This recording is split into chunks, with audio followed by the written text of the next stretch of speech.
Salut les geeks et les geekettes, j'espère que vous allez bien. Attendez, il y a mon téléphone qui vibre. Alors c'est... je viens juste de perdre... Je viens de perdre le réseau. Visiblement, on est dans une zone blanche. Bon, je vous la fais pas. Intro tout pourri, tout simplement pour vous dire que maintenant j'ai décidé de discuter avec vous sur la série Zone Blanche qui passe en ce moment sur France 2. Allez, on y va.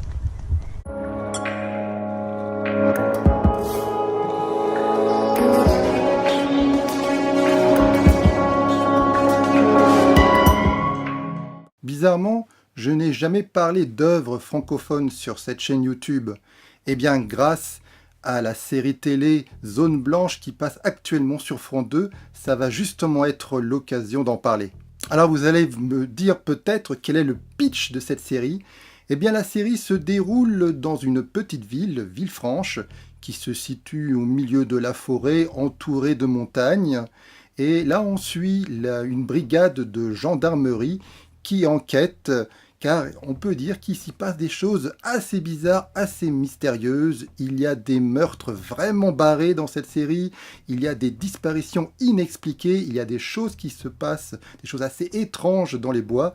Et donc, on suit pendant 8 épisodes les enquêtes d'une brigade de gendarmerie et d'un procureur. Zone Blanche est une série franco-belge de Mathieu Missoff qui a reçu pas mal de prix dans de nombreux festivals. En effet, c'est une série assez spéciale qui mélange beaucoup de choses, beaucoup de genres.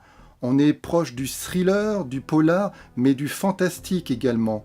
Et en ça, c'est plutôt original, surtout pour une série francophone. Ce qui frappe dans cette série, lorsqu'on la voit pour la première fois, c'est tout d'abord l'esthétique, la forme. Elle est vraiment très travaillée. Les images sont superbes, la nature est superbement filmée, il y a vraiment une lumière crépusculaire qui rend les images, une ambiance vraiment étrange. Et ça, on n'a vraiment pas l'habitude de voir ça dans une série française, même si, il faut le dire, il y a quelques mois, on a pu voir également ce même travail esthétique très soigné dans la série Glacé qui est passée sur M6. Et donc là, c'est encore le cas avec Zone Blanche. Au niveau de la mise en scène et au niveau de l'image, c'est très travaillé, c'est très efficace. Et ça, il faut dire, on n'a pas vraiment l'habitude de voir sur une série française. C'est pas une série française lambda, loin de là.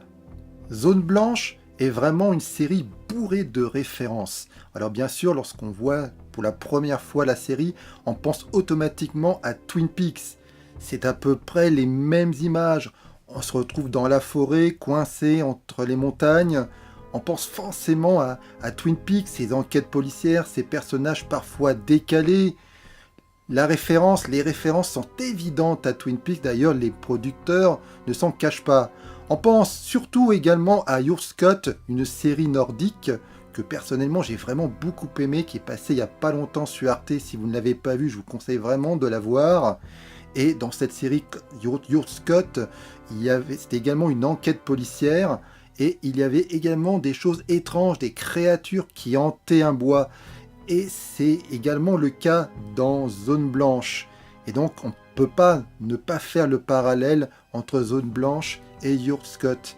Certains téléspectateurs, j'en fais pas partie, mais pourquoi pas, ça leur a également fait penser à X-Files. En effet, la série, ce sont des enquêtes policières qui sont très tordues, très sombres, à la limite du fantastique et de l'épouvante à chaque fois. Et ouais, pourquoi pas, avec cette ambiance crépusculaire, on peut en effet penser à X-Files en la voyant. Avec toutes ces références, vous imaginez bien que cette série a également plusieurs genres. Cette série est vraiment inclassable. Alors bien sûr, on pense au thriller, au polar. Chaque épisode, il y a une enquête, elle est résolue à la fin. Il y a quand même un fil rouge qui relie chaque épisode pour la rendre un peu feuilletonnante. Ça brasse vraiment plusieurs genres, comme je l'ai dit, le thriller, le polar, le fantastique également. Et il y a en plus une musique qui fait très western, et parfois la série reprend les codes du western, notamment le personnage principal, le gendarme chef, qui est joué par une femme, et qui fait très shérif de temps en temps. On la voit vraiment camper, un shérif. Elle reprend un peu les scènes iconiques qu'on voit dans les westerns, où on voit le shérif qui essaye d'enquêter contre vents et marées. Et tout ça, c'est fait que cette série, malgré ses références, a également son propre style. Ce mélange de styles fait que c'est, entre guillemets, son propre style.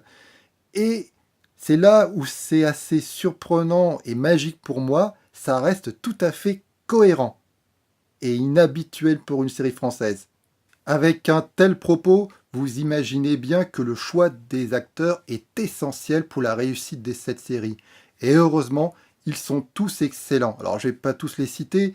Alors, l'actrice principale qui joue justement le gendarme qui enquête, le personnage principal qu'on voit à chaque épisode, est interprété par Suliane Brahim, qui est avant tout, on la reconnaît surtout, c'est une pensionnaire de la comédie française.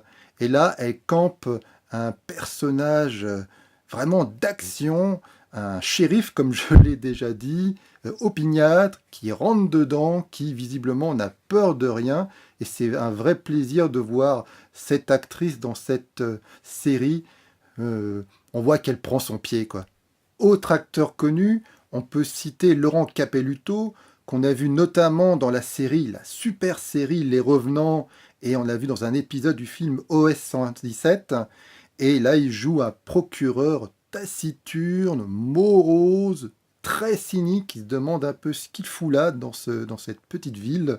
Et son personnage est vraiment truculent. Moi, personnellement, je l'adore, il me fait rire. Bon, je ne préfère pas trop en dire de cette série, car c'est vraiment une série basée sur le suspense, le mystère. Donc, je ne veux pas trop en dire pour pas davantage en dévoiler les multiples ressorts dramatiques de cette série. Je pense que vous l'avez compris, que j'ai beaucoup aimé. Je vous la recommande chaudement. C'est pas tous les jours qu'on voit une série qui mélange avec une telle cohérence et une telle efficacité les genres, surtout une série francophone. C'est vraiment une série marquante. Les producteurs souhaitent bien qu'il y ait plusieurs saisons. Ils ont déjà plusieurs idées. Et croyez-moi, lorsque vous allez voir la première saison, vous allez attendre avec impatience les prochaines, en espérant bien sûr que cette série marche. Car si ça ne marche pas, là, franchement, c'est à désespérer. Parce qu'on est tellement au-delà de la production moyenne française. Suivez mon regard, Camping Paradise et autres. On est tellement au-dessus, cette série mérite vraiment un triomphe. Donc, c'est peut-être pas le cas, car c'est une série plutôt adulte et sombre. Ça va peut-être pas plaire à tout le monde. Certains téléspectateurs vont peut-être pas apprécier justement le mélange des genres, mais c'est justement ce qui fait son originalité et sa force. Donc, elle passe actuellement sur France 2. Si jamais vous la ratez, ne vous inquiétez pas, elle sort en DVD le mois de juin. Et croyez-moi, cette série mérite largement l'achat. N'hésitez pas à la voir, à l'acheter. Croyez-moi, je pense que vous n'allez pas le regretter. C'est vraiment une série de grande qualité, peut-être même une future série culte, qui sait, je l'espère. En tout cas, Zone Blanche, ne la ratez pas. Merci d'avoir suivi cette vidéo jusqu'au bout, ça me fait très plaisir. Si vous avez vu la série ou pas, mettez dans les commentaires si je vous ai donné envie de la regarder. Ou dites-moi ce que vous pensez de cette série. N'oubliez pas de liker cette vidéo, de la partager, de vous abonner à ma chaîne si la culture geek vous intéresse. Tout ça, c'est important pour moi. Ça me ferait très plaisir. Je crois que je l'ai déjà dit d'ailleurs. Bon, en tout cas, je vous dis à une prochaine fois. Allez, bye!